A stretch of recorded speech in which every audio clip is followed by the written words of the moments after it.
और वहीं छत्तीसगढ़ में नामांकन का दौर जारी है। आज रायपुर में कांग्रेस प्रत्याशी नामांकन भरेंगे। सीएम भूपेश बघेल नामांकन रैली में शामिल होंगे। आपको बता दें कि रायपुर ग्रामीण से पंकज शर्मा, रायपुर पश्चिम से विकास उपाध्याय, रायपुर उत्तर से कुलदीप जुनेजा नामांकन करेंगे और रायपुर दक्षिण से महंत राम सुंदर दास पर्चा भरेंगे। और वहीं अभनपुर से धनेन्द्र साहू, धरसीवा से छाया वर्मा, आरंग से शिव डहरिया अपना नामांकन भरेंगे। एसोसिएट एडिटर रुपेश गुप्ता हमारे साथ जुड़ गए हैं। रुपेश, नामांकन भरा जा रहा है, तमाम तस्वीरें आपके जरिए जानेंगे। देखिए, इस वक्त नामांकन के लिए जो तमाम कांग्रेस के रायपुर जिले के नेता हैं, जो दावेदार हैं, उम्मीदवार हैं, वो यहाँ पहुंच चुके हैं। छाया वर्मा को आप देख सकते हैं, धनेन्द्र साहू यहाँ पे हैं, इसके अलावा पंकज शर्मा यहाँ पे हैं, विकास उपाध्याय पहुंच चुके हैं। महंत राम सुंदर दास के पहुंचने का इंतजार किया जा रहा है, मुख्यमंत्री भूपेश बघेल का इंतजार किया जा रहा है। उसके बाद रायपुर जिले के जितने भी कैंडिडेट्स हैं कांग्रेस के, वो सारे कैंडिडेट नॉमिनेशन को फाइल करेंगे और नॉमिनेशन को फाइल करने के लिए सबके साथ दो लोग होंगे। जो चुनाव आयोग की गाइडलाइंस है उसके हिसाब से सभी लोग यहाँ पे नॉमिनेशन फाइल करेंगे। हम बातचीत करते हैं। धनेन्द्र जी, आप बताइए कि लगातार लंबा अभनपुर की जनता के बीच आप जा रहे हैं, 2 बार से लगातार आप विधायक अभी इस बार में रह चुके हैं। हाँ। तो क्या लग रहा है कि आप लोग जिस तरह से जा रहे हैं? जी, क्या लग रहा है आपको इस बार? बहुत अच्छा लग रहा है। लहर थी लेकिन इस बार लहर नहीं है। बहुत अच्छा है और पिछले समय से भी ज्यादा लहर इस समय है। और 75 पार क्या, हम लोग तो 80 पार के लगभग लक्ष्य को पूरा पार करेंगे। छाया वर्मा हमारे साथ हैं, उनसे बातचीत करते हैं। धरसीवा से आपको टिकट मिली है, चर्चा आपकी तैयारी बलौदा बाजार से थी और चर्चा थी कि बलौदा बाजार से आपको टिकट मिलेगी, लेकिन धरसीवा शिफ्ट कर दिया। और इससे पहले लंबे समय के बाद आप विधानसभा चुनाव लड़ेंगी। 2003 में आप उसी जगह से लड़ी थी लेकिन जीत नहीं पाई थी। देखिए, सबको हाईकमान का बात मानना पड़ता है और हाईकमान ने मुझे जो निर्देश दिया वो मैं कर रही हूँ। और ये भी मेरे लिए कोई नया नहीं है, सब पहचाने लोग हैं। और मेरा आज तक जितना चुनाव लड़ी हूँ वो धरसीवा विधानसभा ही रहा। तो शिव डहरिया भी पहुंच चुके हैं। शिव डहरिया मंत्री आरंग से चुनाव लड़ रहे हैं। मंत्री जी, बधाई, बहुत बधाई। पिछली बार आपकी सीट बदल गई थी, इस बार उसी सीट से दोबारा लड़ रहे हैं।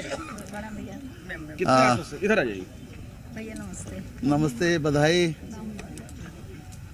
सारे के सारे कैंडिडेट्स यहाँ पे पहुंचे हुए हैं, नॉमिनेशन फाइल करेंगे। निश्चित रूप से छत्तीसगढ़ में एक माहौल है और यहाँ पर पूरी छत्तीसगढ़ में कांग्रेस पार्टी सभी सीटों में जीत के आएगी। और भूपेश बघेल जी के नेतृत्व में जिस तरह से काम हुए हैं उसको छत्तीसगढ़ की जनता ने देखा है और उस पर कांग्रेस पार्टी पर छत्तीसगढ़ की जनता को पूरा विश्वास है। तो छत्तीसगढ़ की जनता पर को कांग्रेस पार्टी पर पूरा भरोसा है, ऐसा दावा कर रहे हैं शिव डहरिया। विकास उपाध्याय कांग्रेस के राष्ट्रीय सचिव भी हैं और पश्चिम से विधायक हैं और इनकी जो टक्कर है वो राजेश मूणत के साथ है, जो भारतीय जनता पार्टी के शासनकाल में कद्दावर मंत्री माने जाते थे। फिर से वही मुकाबला है, इस बार वो विपक्ष में है, आप सत्ता में।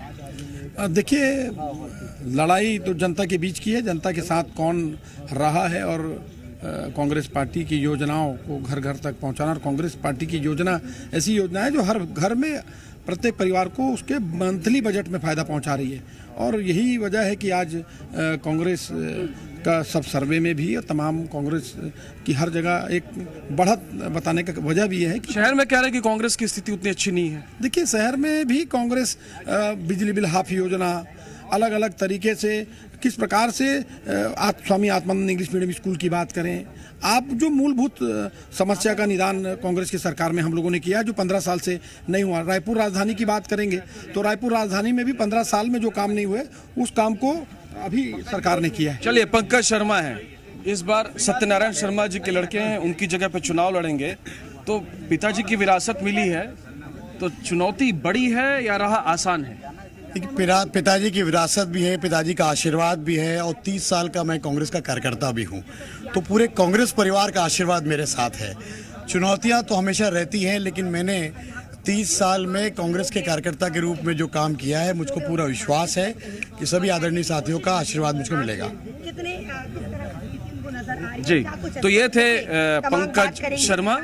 जो बता रहे थे कि पिता का सिर्फ विरासत नहीं है बल्कि उनका आशीर्वाद है क्षेत्र के। चूंकि लंबे समय से वो कह रहे हैं कि सक्रिय हैं कांग्रेस पार्टी में, संगठन का काम देखते रहे, जिला अध्यक्ष भी रह चुके हैं, तो इस नाते वो मैदान में उतरे हैं। तो रायपुर की सभी सीटों पर मुकाबला काफी दिलचस्प है। किसी सीट पर यह नहीं कहा जा सकता है कि कोई एक तरफा है या फिलहाल कोई बढ़त है। और जनता खामोश है, जनता इंतजार कर रही है, जनता बोल नहीं रही है। और वो जब बोलेगी, तूफान के पहले वाली खामोशी लग रही है रुपेश। देखिए, जाहिर तौर पे कांग्रेस उत्साहित है। कांग्रेस के उत्साह की वजह यह है कि कांग्रेस सत्ता में रही है। कांग्रेस की जो वेलफेयर स्कीम है जिसके जरिए कांग्रेस पार्टी चुनाव में जा रही है, तो कांग्रेस बार बार यही कह रही है कि इसका फायदा उसको मिलेगा। जैसा कि मंत्री बोल रहे थे, बाकी लोग बोल रहे थे कि मुख्यमंत्री भूपेश बघेल पर भरोसा है, उनके कामकाज पर भरोसा है, उनके चेहरे पर भरोसा है, और उसी का जो रिजल्ट होगा वो इस चुनाव में होगा। लेकिन बड़ा चैलेंज कांग्रेस के सामने यह है कि अगर ये इलेक्शन कैंडिडेट वाइज हो जाए तो कांग्रेस, जो प्रेक्षक हैं, जो जानकार हैं, वो बताते हैं कि परिस्थितियां वैसी नहीं रहेंगी। तो महत्वपूर्ण चीज ये है कि जो इलेक्शन है वो स्टेट के लेवल पर हो, पार्टी के लेवल पर हो, और सीएम के फेस पर इलेक्शन अगर चला जाए तो कांग्रेस ये मान के चल रही है, जो जानकार हैं वो मानते हैं कि कांग्रेस को इस मामले में बढ़त मिल सकती है। लेकिन कैंडिडेट्स के पर इलेक्शन चला गया तो कांग्रेस के लिए दिक्कत हो सकती है। हालांकि अभी कुछ बोला नहीं जा सकता, कोई संभावना, कोई अटकलें। भारतीय जनता पार्टी ने पिछले 2 महीने में जितनी जबरदस्त तैयारी की है उससे जाहिर तौर पर यह माना जा रहा है कि वो मुकाबले में आकर के खड़ी हो गई है और गंभीर चुनौती दे रही है। और जिस तरह से आक्रामक तरीके से भारतीय जनता पार्टी कांग्रेस को घेरने की कोशिश कर रही है, तो फिलहाल की परिस्थिति में जनता खामोश है। Aggressively campaign Bharatiya Janata party कर रही है, कांग्रेस को अपने कामकाज पर भरोसा है। तो छत्तीसगढ़ का इलेक्शन बहुत ही दिलचस्प होने वाला है। चलिए, बहुत शुक्रिया रुपेश हमारे साथ जुड़ने के लिए और ये तमाम तस्वीरें पहुंचाने के लिए।